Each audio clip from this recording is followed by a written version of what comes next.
அன்பின் வணக்கம்.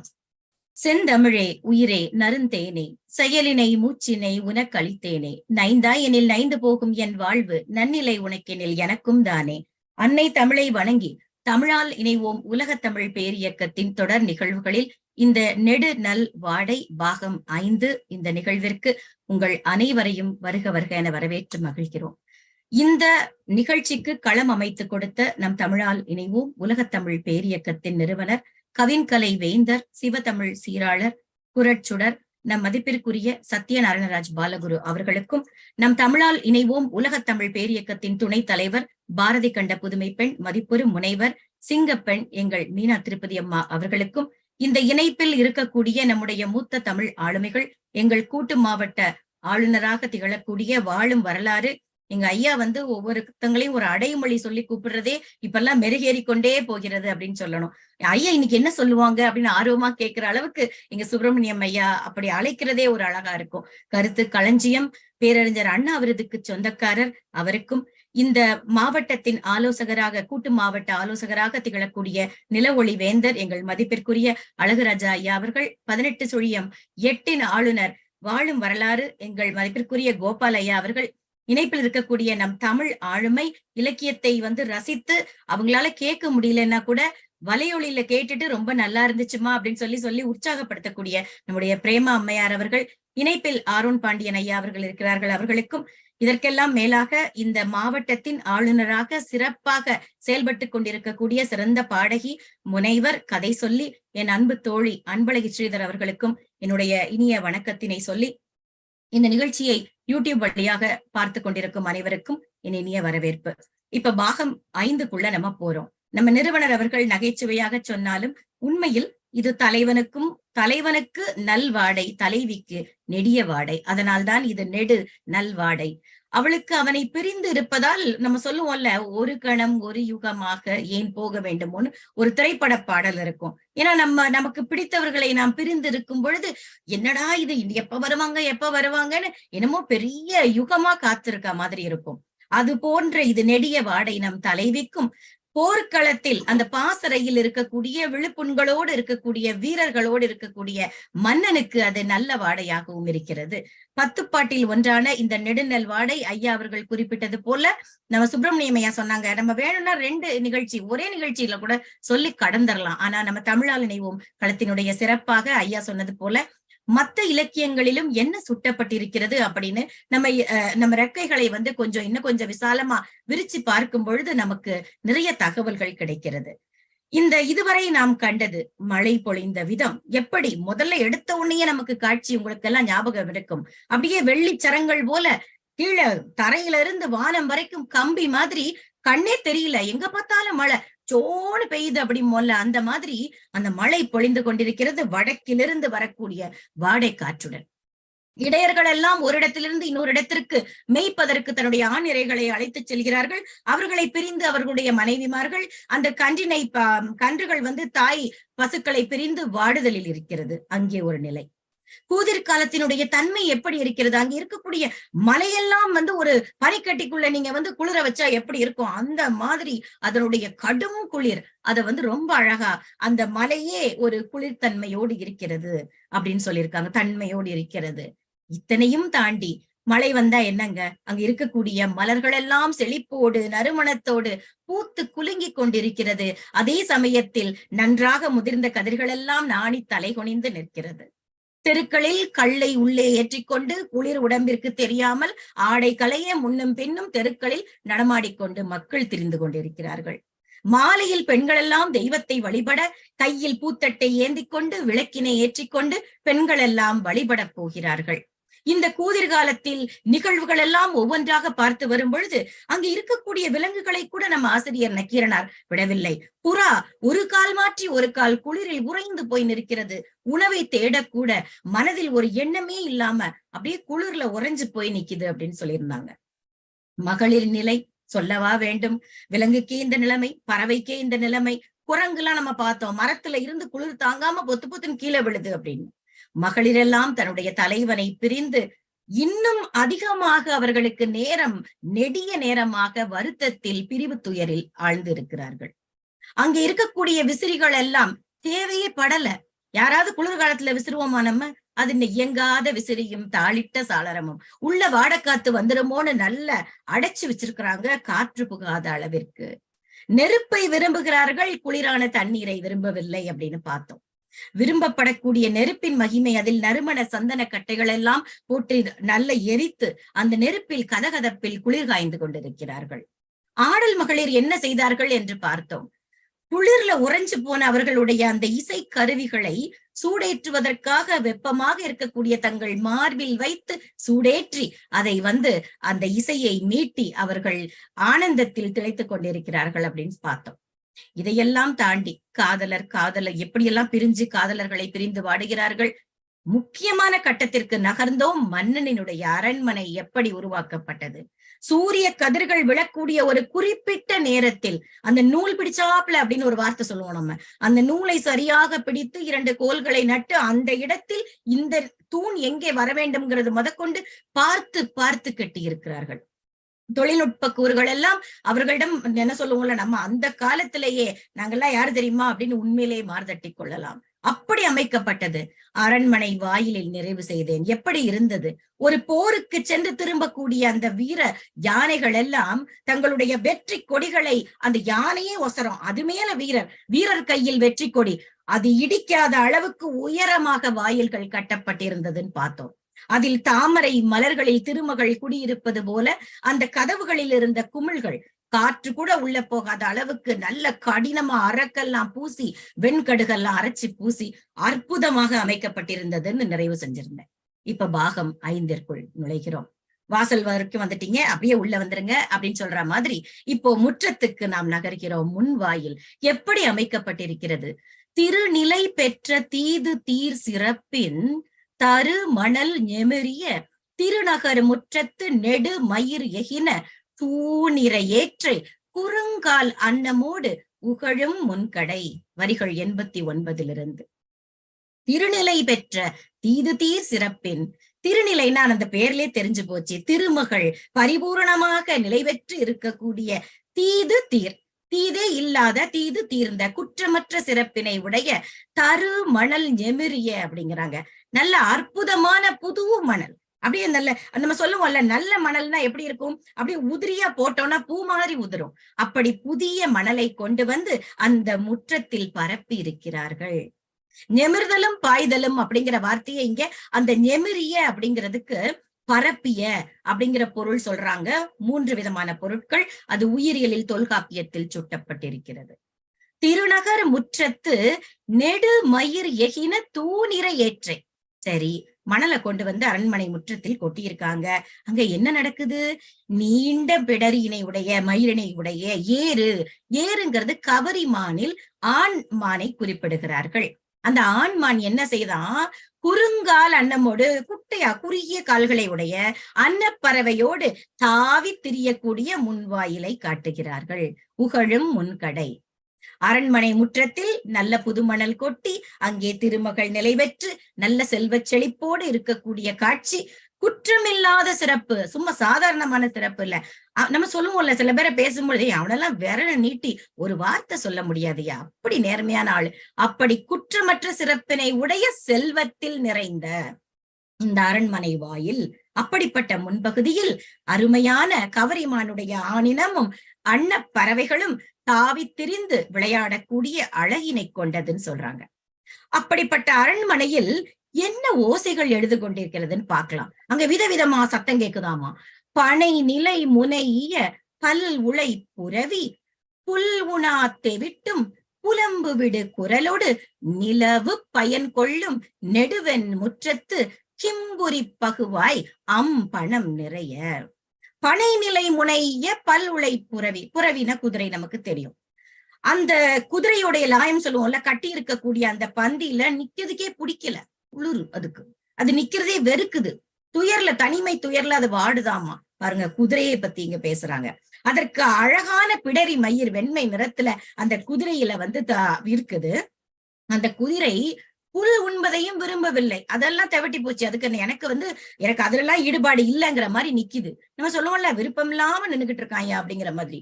புலம்பு விடு குரலோடு, தனிமை துயரில் புலம்பிக் கொண்டிருக்கிறதாம், குரல் எழுப்பிக் கொண்டிருக்கிறதாம் அந்த குதிரைகள். நிலவு பயன் கொள்ளும் நெடு வெண் முற்றத்து. அந்த காலத்துல எல்லாம் நீங்க வீடுகள், இந்த திரைப்படங்கள்ல கூட பார்த்திருப்பீங்க. கிராமங்கள்ல பொதுவா சுத்தி அந்த ஒரு இருக்கக்கூடிய இடத்துல நடுவுல இருக்கக்கூடிய பகுதியில நீங்க அண்ணாந்து பார்த்தா இரவு நேரங்கள்ல அந்த நில ஒளியை நீங்கள் ரசிக்கலாம். அங்கெல்லாம் உட்கார்ந்து நம்ம வட்டமா உட்கார்ந்து சாப்பிடுவோம் நிலாச்சோறு அப்படின்லாம். ஏன்னா நம்ம மச்சில மாடியில போய் தான் இருக்கணும்னு அவசியம் இல்லை. நம்ம வீட்டுக்குள்ளேயே அந்த நில ஒளி வந்து நம்ம மேல படுற அளவுக்கு அற்புதமா அந்த குளிர்ந்த காற்றும், அது ஒரு பேரானந்தம். அப்படி இந்த மன்னன் துய்க்கும் விதமாக மன்னனுக்கு பயன் ஏற்படுமாறு இந்த வெண்மையான இந்த முற்றத்தில் நிலா வெளிச்சம் படுமாறு ஏற்படுத்தப்பட்டிருக்கிறது. சரி, அங்க என்ன நடக்குது? கிம்புரி பகுவாய் பணம் நிறைய மகரவாய், அதாவது சுறாமீனை சொல்கிறார்கள். அதனுடைய அந்த மீனின் வடிவத்தில் அது வாய் அப்படியே பிளந்து இருக்கிற மாதிரி அந்த நீர் விழக்கூடிய குழாய் வடிவமைக்கப்பட்டிருக்கிறது. அதுல இருந்து சும்மா சலசலன்னு தண்ணி விழுந்துகிட்டு இருக்கு. கலிந்து வீழ் அருவி பாடு விரந்து அயல ஒலி நெடும் பீலி ஒல்க மெல்லியல் கலிமையில் அகவும் வயிர்மருள் இன்னிசை நளி மலை சிலம்பின் சிலம்பும் கோயில். கலிந்து நம்ம சொல்ல கலீர்னு சிரிக்கிறான் அந்த ஓசை. கலிந்து வீழ் அருவி, அந்த அருவி விழக்கூடிய ஓசை அந்த மீனுடைய வாயிலிருந்து கொட்டி கொண்டிருக்கிறது. அது அப்படியே சலசலன்னு கேட்டுட்டு இருக்கு ஒரு பக்கத்துல. பாடு இறந்து அயல ஒலி நெடும் பீலி ஒல்க, அது பக்கத்துல என்ன கேக்குதா? நல்ல தழைத்த நீண்ட தோகையை உடைய மயில்கள், மெல்லியல், பெண்களை சொல்லுவோம் இல்லையா, மெல்லியலாள், மென்மைத்தனமுடையவள். அந்த மென்மைத்தனமுடைய இந்த மயில் நீண்ட தோகையை கொண்டு செருக்குடைய தன்னுடைய அழகில் செருக்குடன் ஒலியை எழுப்பிக் கொண்டிருக்கிறது, அகவிக் கொண்டிருக்கிறது. அந்த சத்தம் ஒரு பக்கம் கேட்டுட்டு இருக்குது. அது எப்படி இருக்காம்? வயிர் அப்படின்னு அழைக்கக்கூடிய ஒரு ஊது கொம்பு, ஒரு இசைக்கருவி, அதனுடைய ஒலி போல மருளச் செய்கிறது. அது பயப்படக்கூடியது இல்ல, மருட்சி. இந்த இடத்துல இனிய இசை நம்மை மருளச் செய்கிறது. நளி மலை சிலம்பில் சிலம்பும் கோயில். இப்படி இருக்கக்கூடியது அரண்மனை எப்படி இருக்கான்? மலை அடிவாரத்துல மலைகளில் எல்லாம் கேட்கக்கூடிய அந்த ஆரவாரம், ஏன்னா தூரத்துல இருந்து அருவி கொட்டுற சத்தம் இதெல்லாம் எங்க கேக்குது? அரண்மனைக்கு உள்ளேயே கேட்கிறது. ஆக குதிரைகளை கட்டி இருக்கக்கூடிய இடத்தில் நிற்க கூட இஷ்டம் இல்லாம, அதெல்லாம் விருப்பம் இல்லாம தன்னுடைய பிடரி மயிரினை சிலிர்த்தபடி குதிரைகள் எல்லாம் புல் உணவை எல்லாம் தெவிட்ட தின்றுவிட்டு தனிமை துயரோடு ஒரு சோகமான குரலினை எழுப்பிக் கொண்டிருக்கிறது. நிலாவை தூய்க்கும் விதமாக, அந்த நிலா வெளிச்சத்தை ரசிக்கும் விதமாக, பயன்பெறும் விதமாக மன்னனுக்காக ஏற்படுத்தப்பட்ட அந்த அற்புதமான வெண் முற்றத்தில் மகரமீன், நான் சொன்னது போல மீனின் வாயை போன்று பெரிய வாய், அதுல இருந்து அருவி போல அந்த குழாயிலிருந்து நீர் கொட்டி கொண்டிருக்கக்கூடிய ஓசை. இங்கே அழகான மயில்கள் எல்லாம் தான் எழுப்பக்கூடிய அற்புதமான அந்த அகவல் ஓசை. அது இசைக்கருவி ஊது கொம்பின் இசை போல பெரிய மலையிலிருந்து ஆரவாரமாக கேட்பது போல அங்கே இந்த இசைகள் எல்லாம், ஓசைகள் எல்லாம் கேட்டுக்கொண்டிருக்கிறது. இந்த அரண்மனையில நம்ம இந்த சுறாமீன் போல அமைக்கப்பட்டிருக்கு. இந்த தண்ணி கொட்டிட்டு இருக்கு. இது அழகுக்காக மட்டுமல்ல, மழை நீரை சேகரிக்க கூடிய விதமாக ஏற்படுத்தப்பட்ட திட்டம். நம் வள்ளுவம் சொல்லி இருக்கிறது, நீரின்றி அமையாது உலகினின் யார் யாருக்கும் வானின்றி அமையாது ஒழுக்கு. தண்ணி இல்லைன்னா என்னங்க செய்ய முடியும்? நம்ம எவனா இருந்தாலும் சரி, ஒரு தண்ணியாவது ஒரு வாய் கிடைக்குமா ஐயா? கொஞ்சம் தண்ணியை மட்டுமே குடிச்சு உயிர் வாழ்ந்ததா சரித்திரம் நிறைய இருக்கு. எப்படிப்பட்டவர்களாக இருந்தாலும் சரி, நீர் இல்லாமல் இந்த உலக வாழ்க்கையை நாம் முன்னே கொண்டு செல்ல இயலாது அப்படிங்கிறது வள்ளுவம் சொன்னது போல, இந்த மழை நீரை நாம் ஏன் சேகரிக்க வேண்டும்? நம்ம இப்பெல்லாம் அதை செய்யறதே இல்லை. தண்ணீர் பற்றாக்குறையெல்லாம் இப்ப ஏன் வருது? மழை நீர் சேகரிக்கப்படவில்லை. அது எதனால சேகரிக்கிறோம்? இந்த நிலத்தடி நீர் மட்டத்தையும் நாம் உயர்த்த முடியும். மழை அளவுக்கு அதிகமா கட்டுக்கடங்காம பெய்யும் பொழுது அதை கட்டுக்குள் வைக்கவும் இது நம்ம தண்ணீர் தொட்டிகள் எல்லாம் அந்த காலத்துல கட்டி வச்சிருந்தாங்க. இப்ப எங்க இருக்கு? இந்த சேமிக்கப்படக்கூடிய மழை நீர் தண்ணீர் பற்றாக்குறை வரக்கூடிய நாட்களில் பின் காலங்களில் உபயோகத்திற்கு செலவு செய்யப்படும். இந்த தமிழகத்தில் நம்ம தமிழனுக்கே முக்கியமானது எனது விவசாயம். அதன் ஆதாரம் நீர் இல்லையா? அந்த நீர் ஆதாரமாக விளங்கக்கூடிய ஆறுகள், குளங்கள், ஏரிகள் அதெல்லாம் எங்கெங்க இப்ப இருக்கு? எல்லாம் வத்தி போயிருச்சு. அது மேல அடுக்குமாடி கட்டிடம் கட்டி அதுவும் உள்ள போயிருது. இப்போ எல்லா வீடுகளிலும் மழைநீர் சேகரிப்பு முறை அந்த காலத்துல பின்பற்றப்பட்டிருக்கிறது. ஒரு அரசனே அதற்கு ஒரு உதாரண புருஷனாக இருந்திருக்கிறான். அரசனே பின்பற்றும் பொழுது அரசன் எவ்வளியோ மக்களும் அவ்வளிங்கிற மாதிரி இந்த மழைநீர் சேகரிப்பு நெடுநல்வாடையில் அற்புதமாக விளக்கப்பட்டிருக்கிறது. நிலாமுற்றம் என்று சொல்லக்கூடிய இந்த பால்கனியில் மழை நீரை அற்புதமாக வெளியேற்ற அந்த மகரவின் வாய்க்குழாயை மன்னன் ஏற்படுத்தி இருக்கிறான். அதுதான் இந்த மாடங்கள்ல விழக்கூடிய அதிகப்படியான நீர் சேமிக்கப்பட்ட விதத்தை நம் நெடுநல்வாடை சுட்டி காட்டுகிறது. இப்ப அந்த புறத்துக்குள்ள போலாம். வாசல கடந்து முற்றம் கடந்து அந்த புறத்துக்குள்ள போறோம்.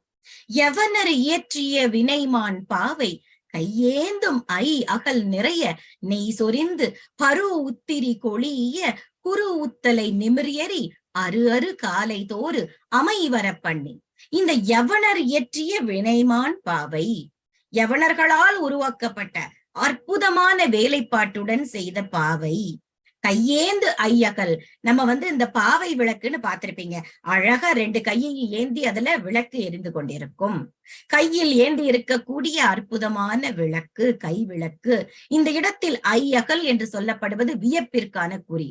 நம்முடைய தொல்காப்பியத்தில் சொல்லதிகாரத்தில் உயிரியலில் சுட்டப்பட்டிருக்கிறது.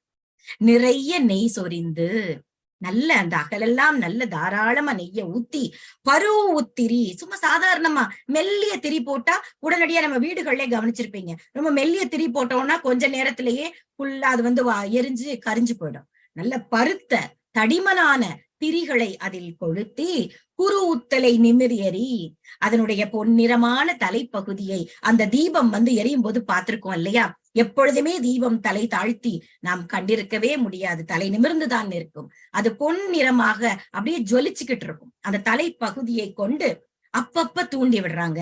நெய் குறைய குறைய மீண்டும் மீண்டும் அதில் ஏற்றிக்கொண்டே இருக்கிறார்கள். அரு காலைதோறும் நெய்யும் திரியும் குறையும் பொழுதெல்லாம் அமைவர பண்ணி நெய்யை வார்த்து திரியை தூண்டி அற்புதமாக எரியுமாறு செய்து கொண்டிருக்கிறார்கள். சுசீந்திரம் கோயிலுக்கு போயிருந்தீங்கன்னா நீங்க பாத்திருப்பீங்க, எல்லா கோயில்கள்ல பாத்திருப்பீங்க. என்னுடைய எண்ணத்திற்கு இப்ப வந்தது சுசீந்திரம் கோயில். அங்க பாத்தீங்கன்னா ஒவ்வொரு தூணிலும் இந்த கைப்பாவையை செதுக்கி இருந்தார்கள். இதுல ஒரு விசேடம் என்னன்னு பாத்தீங்கன்னா, ஒண்ணுமே தனித்துவமாக இருந்தது. இப்ப இந்த காலத்துல பாருங்களேன், ஒரே அச்சை செஞ்சு 100, 105 அடிச்சு ஒரு பெரிய மாளிகையை கட்டி எழுப்பிடுவாங்க. நீங்க சொல்லுவோம்ல 6 வித்தியாசங்களை கண்டுபிடி பார்க்கலாம்னா முடியவே முடியாது. இது அப்படி அல்ல. அப்போ சுசீந்திரம் கோயில்ல இருக்கக்கூடியது அந்த ஒரு பாவை விளக்கும் தனித்துவத்தோடு தனி அழகோடு அது ரொம்ப அற்புதமாக பண்ணியிருந்தாங்க. நான் நின்று ரசித்து வந்தேன். அதுதான் என் ஞாபகத்துல வந்துச்சு. முல்லைப்பாட்டில் விரவு வரி கச்சின் பூண்ட மங்கையர் நெய் உமிழ் சுரையர் நெடுந்திரி கொளியி கையம்மை விளக்கம் நந்து தோறும் மாட்டன் போட்டிருந்தாங்க. என்னன்னா, இந்த வளையல்களை அணிந்த இந்த பெண்கள் எல்லாம் தங்கள் கூந்தல் எல்லாம் முதுகில் புரள இரவையே பகலாக்கக்கூடிய நல்ல அற்புதமான ஒளி வீசக்கூடிய அந்த வாள் அவர்கள் கச்சில், பெண்களே பாருங்க அப்படியே வீரத்தோடு தங்களுடைய கச்சில் சொருகி இருந்த அந்த வாள் இரவையே பகலாக்கக்கூடிய அளவுக்கு ஒளி வீசுதாமா. அவர்கள் கையில் இருக்கக்கூடிய விளக்கில் நெய் குறைய குறைய நெய்யை வார்த்து அந்த குழாயினை, அந்த நெய் குழாய் இருக்கு இல்லையா, அதை வச்சு அந்த நெடுந்திரியினை ஏற்றி மகிழ்ந்தார்கள்னு முல்லைப்பாட்டுல சுட்டப்பட்டிருக்கு. பாவை விளக்கில் பழு ஊச்சுடர் அழல இடம் சிறந்து உயரிய எழுநிலை மாடத்து. இப்படி இவர்கள் ஏற்றக்கூடிய விளக்கு எப்படி இருக்கான்? அப்படியே தூரத்துல இருந்து பார்க்கும்போது அந்த 7 அடுக்கு அழகிய வீடெல்லாம் அற்புதமாக சுடர்ந்து ஒளிர்ந்து கொண்டிருக்கிறது. இப்ப நெடுநல்வாடை வரிகள்ல பல்வேறு பள்ளி தோறும் பாயிருள் நீங்க பீடுகளு சிறப்பின் பெருந்தகை அல்லது ஆடவர் குறுகா அருங்கடி வரை பெண். பல்வேறு பள்ளி தோறும் பாயிருள் நீங்க, இந்த அரண்மனையில் இருக்கக்கூடிய பல இடங்கள் தோறும் இருக்கக்கூடிய இருளெல்லாம் நீங்கும் விதமாக பீடுகளு சிறப்பின் பெருந்தகை அல்லது பெருமை பொருந்திய சிறப்பான மன்னனை அல்லாது, அவனை தவிர, அந்த மன்னனை தவிர வேறு ஒரு ஆடவர் நெருங்க முடியாத, நுழைய முடியாத, பக்கத்தில் வரக்கூட சிந்திக்க இயலாத அளவிற்கு அருங்கடி வரை பெண், அரிய காவலை கொண்ட, எல்லைக்கு உட்பட்டது, வரையறை கொண்டதுதான் இந்த அரண்மனை. இந்த யவனர்களால் உருவாக்கப்பட்ட நல்ல அற்புதமான வேலைப்பாட்டுடன் இருந்த பாவையின் கைகளில் ஏந்தி இருக்கக்கூடிய விளக்கில் நெய்யை ஊற்றி அழகாக ஒளிர்ந்து கொண்டிருக்கிறது. நல்ல பருத்த திரிகளை போட்டிருக்கிறார்கள். பொன்னிறமாக அது ஒளிர்ந்து கொண்டிருக்கிறது. இந்த பாவை விளக்கினுடைய ஒளி எங்கிருந்து அரண்மனையை கண்டாலும் அது அற்புதமான ஒரு ஒளி பிளம்பாக காட்சியளிக்கிறது. இத்தகைய அந்த புறம் பெருமை பொருந்திய அந்த மன்னனை தவிர வேறு ஆடவர் ஒருவர் நுழைய முடியாத அளவிற்கு அருமையான காவலை உடையது அப்படின்னு நீங்க சிறப்பாக சொல்லப்பட்டிருக்கிறது. எனக்கு இந்த திரைப்பட பாடல் தான் ஞாபகம் வந்துச்சு. இந்த பாடல், அந்த புறத்தில் ஒரு மகாராணி, அவள் அன்பு கரத்தில் ஒரு மகாராஜன், கண்கள் சிவந்திருக்க அவள் பார்த்தாள், காமன் திருச்சபைக்கு வழி கேட்டாள். அதாவது ஆராரிரோன்னு ரொம்ப அற்புதமான பாடலா இருக்கும். இதை நான் படிக்கும் பொழுது எனக்கு அப்படியே ஒரு மகாராணியும் மகாராஜாவும் அந்த புறத்துல யாராலையும் நெருங்கக்கூட முடியாத அளவிற்கு இருந்த அந்த அற்புத காட்சி தான் என் நினைவிற்கு வந்தது. இங்கே நெய் என்று சுட்டப்பட்ட சொல் பசுவின் நெய்க்கும் எண்ணெய்க்கும் பொருத்தமாக உபயோகிக்கப்படுகிறது. நம்ம திருவாசக தொண்டர் அடிக்கடி திருவாசகத்தில் சொல்வார், அந்த நெய்யின் வெவ்வேறு விதமான தேனிலிருந்து, அதாவது பூவிலிருந்து எடுக்கக்கூடிய நெய், பாலிலிருந்து எடுக்கக்கூடியது, கரும்பிலிருந்து எடுக்கக்கூடியதுன்னு வெவ்வேறு விதமான நெய்கள் பத்தி நிறைய சொல்லியிருப்பார். நற்றினையில் மீன் நெய்ன்னு ஒரு வார்த்தை உபயோகப்படுத்தப்பட்டிருக்கிறது. நெடுங்கடல் அலைத்த கொடுந்திமிர் பரதவர் என்ன செய்வாங்களாம், கொழுமீன் கொள்ளை அழிமணல் குவையி மீன் நெய் அட்டி கிழிஞ்சில் பொத்திய. நல்ல பெரிய பெரிய திமில் படகு, நம்ம திமில்னா பட்டினப்பாளையில பார்த்திருக்கோம், பெரிய படகுல போய் நல்ல கொழுத்த மீன்களை எல்லாம் அள்ளி போட்டுக்கிட்டு வந்து கடல்ல இருக்கிற மண்ல குவிச்சு அந்த கிழிஞ்சல் விளக்கில் மீன் எண்ணெயை ஊற்றி விளக்கேற்றி வைத்துக் கொண்டு தூங்குவார்களாம். அதே நற்றினையில் மீன் நினம் தொகுத்து ஊன் நெய்ங்கிற வார்த்தை சுட்டப்பட்டிருக்கிறது. மீன் நினம் தொகுத்த ஊன் நெய் ஒன் சுடர். வளையல் அணிந்த மகளிர் என்ன செய்வாங்களாம், அவர்கள் வீட்டில் மீனினுடைய கொழுப்பை உருக்கி, நம்ம வெண்ணெய உருக்கி எடுப்போம் இல்லையா நெய், அதே போல மீனினுடைய கொழுப்பை உருக்கி எடுத்த எண்ணெயில் விளக்கேற்றுவார்களாம். முல்லைப்பாட்டுல நெய் உமிழ் சுரையர் நெடுந்திரி கொளியி கை அமை விளக்கம் நந்து தொறும் மாட்ட. இந்த இடத்துல என்ன சுட்டப்பட்டிருக்கு, இந்த பாவையின் கைகளில் இருக்கக்கூடிய விளக்கில் நெய் குறையும் போதெல்லாம் நெய்யை வார்க்கக்கூடிய குழாயை வைத்து நெய்யை வார்த்து அந்த நெடுந்திரியினை நீளமாக எரியும் விதமாக கொளுத்தினார்கள் அப்படின்னு பல இலக்கியங்களில் சுட்டப்பட்டிருக்கிறது. சரி, இந்த வேலைப்பாடுகள்லாம் யவனர்கள்னு பேசிக்கிட்டு இருக்கோம். யார் அந்த யவனர்கள்? சங்க நூல்களில் நிறைய இடங்களில் அவர்களை பற்றி குறிப்பிடப்பட்டிருக்கிறது. யவனர் நன்கலம் தந்த தன்கமழ் தேரல் பொன்செய் புனை கலந்து ஏந்தினாலும் ஒன்தொடி மகளிர் மடுப்ப புறநானூற்றில் சொல்லப்பட்டிருக்கிறது. அந்த யவனர் தந்த பொன் கிண்ணத்தில் மகளிர் தினந்தோறும் ஊட்டக்கூடிய தேரலை தாங்கள் உண்டு மகிழ்ந்து இனிதாக வாழ்வாயாக அப்படின்னு சொல்லி மன்னனுக்கு சொல்லும் விதமாக எழுதப்பட்டிருக்கிறது. சுள்ளியம் பேரியாற்று வெண்ணுரை கலங்க யவனர் தந்த வினைமான் நன்கலம் அகநானூற்றில் சுட்டப்பட்டிருக்கிறது. சுள்ளியாறுங்கிறது ஒரு பேலியாறு, அது சேர நாட்டில் ஓடக்கூடிய ஒரு ஆறை பற்றி. இங்க யவனர் வராரு, அதில் உள்ள நுரையெல்லாம் கலங்கும்படி நல்ல மரக்கலங்களை இந்த யவன மக்கள் அதில் ஓட்டினார்கள். அவங்க என்ன செய்வார்களாம், பொன்னை கொண்டு வந்து நம் தமிழகத்திலிருந்து மிளகை வாங்கி சென்றார்கள். பட்டினப்பாளையில பார்த்தோம்ல, முசிறி துறைமுகம் இதற்காக பயன்படுத்தப்பட்டிருக்கிறது. ஆக இந்த பாடல்களின் வழியாக யவனர்கள் தமிழகத்தில் இறக்குமதி செய்ததற்கான அத்தாட்சி ஆங்காங்கே சிறப்பாக குறிப்பிடப்பட்டிருக்கிறது. பொன்னையெல்லாம் கொண்டு வந்து நமக்கு கொடுத்துவிட்டு தமிழகத்திலிருந்து மிளகினை வாங்கி சென்றிருக்கிறார்கள். நம்ம காவிரி பூம்பட்டினத்துல இந்த பட்டினப்பாளையிலும் இதை பார்த்திருப்போம். மகத வினைஞரும் மராட்ட கம்மரும் அவந்தி கொல்லரும் யவன தச்சரும் தன் தமிழ் வினைஞர் தம்மோடு கூடி மணிமேகலையில சுட்டப்பட்டிருக்கு. என்ன நடந்திருக்கீங்க, மகத நாட்டு தொழில்நுட்பக்காரர்கள், மராட்டிய நாட்டு கலைஞர்கள், அவந்தி நாட்டு கொல்லர்கள், யவன நாட்டு தச்சர்கள், இவர்கள் எல்லாம் நம் தமிழ்நாட்டு தொழில்நுட்பக்காரர்களோடு சேர்ந்து உருவாக்கிய மண்டபத்தில் மாவன் கிள்ளிவளவன் இருந்தான் அப்படின்னு சுட்டப்பட்டிருக்கு.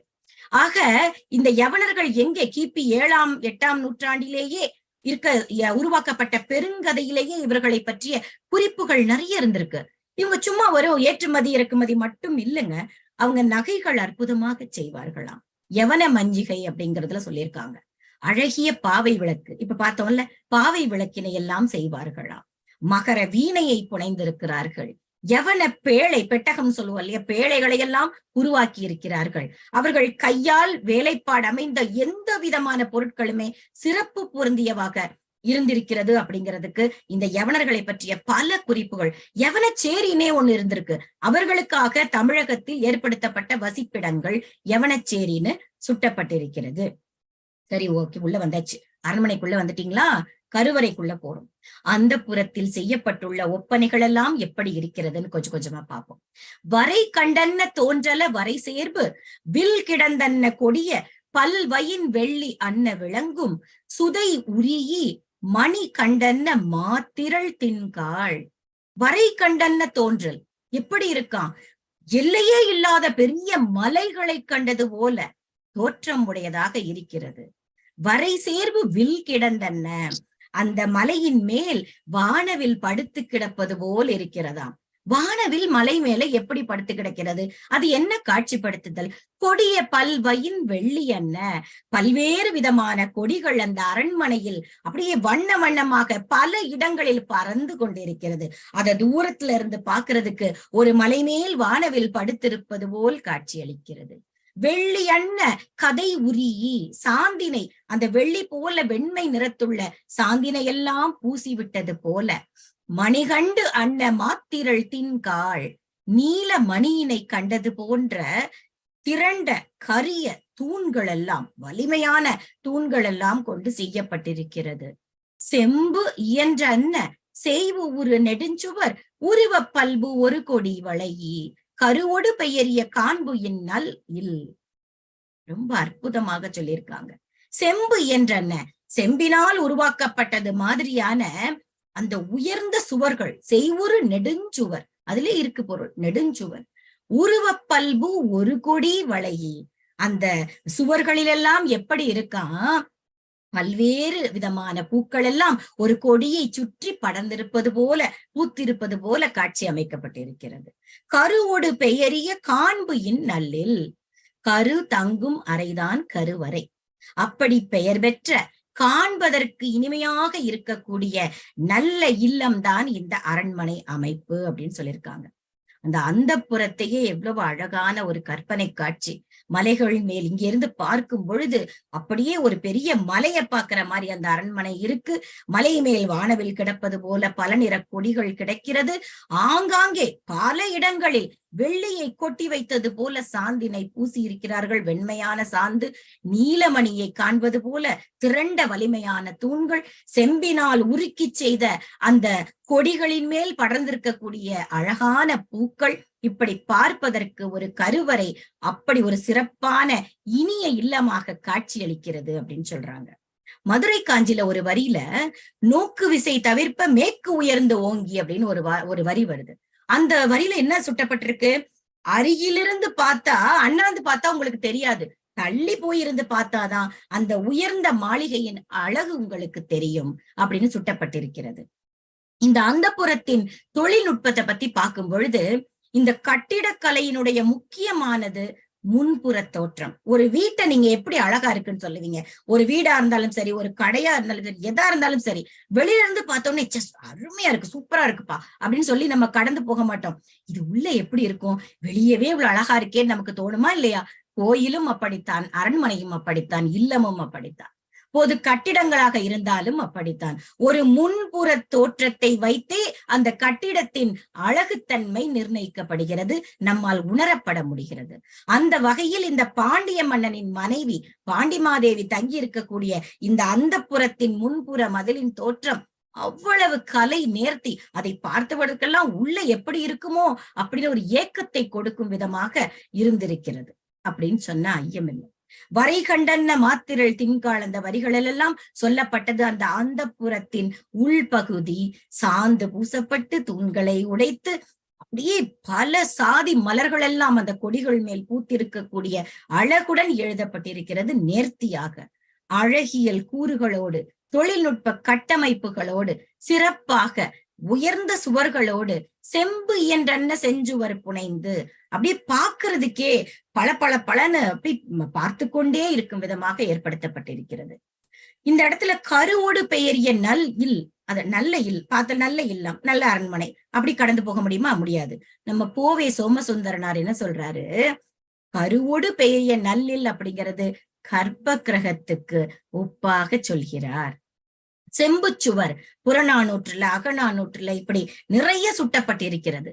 அகநானூற்றில் ஒரு பாடலில் செம்பு உரள் புரிசை பாழி நூறி அப்படிங்கிற ஒரு வரியில ஒரு மன்னனினுடைய புகழை நிலைநாட்டுவதற்கும் அவன் தன்னுடைய குடிமக்களை எல்லாம் காப்பாற்றக்கூடிய கடமைக்கும் அவனுடைய அது சொல்லுவாங்க இல்லையா, விட்ட குறை தொட்ட குறை எல்லாம் எல்லாத்தையும் காப்பாற்றக்கூடிய கடமையெல்லாம் முடிப்பதற்காக அந்த பாலி நகரில் இருந்த செங்கோட்டையை, செம்பு உரள் புரிசை செம்மையான கோட்டையை அவன் அழித்து விட்டான் தன்னுடைய புகழை நிலைநாட்டுவதற்காக அப்படின்னு. புறநானூற்றில் இன்னொரு இடத்திலும் அந்த செம்பு உரள் புரிசைங்கிற செம்மல் மூதூர் அப்படிங்கிற இடத்துல ஒரு வம்பு அணியானை வேந்து அகத்து உண்மையின் நல்ல எண்ணாது சிதைத்தல். ஒரு வேந்தன் தன்னுடைய யானையோட உள்ளே இருக்கிறான்னு தெரிஞ்சதுன்னா அந்த செம்பு அப்போ அவன் எவ்வளவு வீரமிக்கவனாக இருப்பான். அப்போ செம்பு போன்ற கோட்டையை சிதைக்கிறதுங்கிறது அவ்வளவு எளிமையான காரியமா? அது ஒரு நல்ல யோசனை இல்லை. அப்படி தெரிந்தாலும் போரிட்டு சிதைக்கக்கூடிய வல்லமை உடையவன் நீ அப்படின்னு இந்த செம்பு கோட்டைக்கு அங்கங்க உதாரணங்கள் சுட்டப்பட்டிருக்கிறது.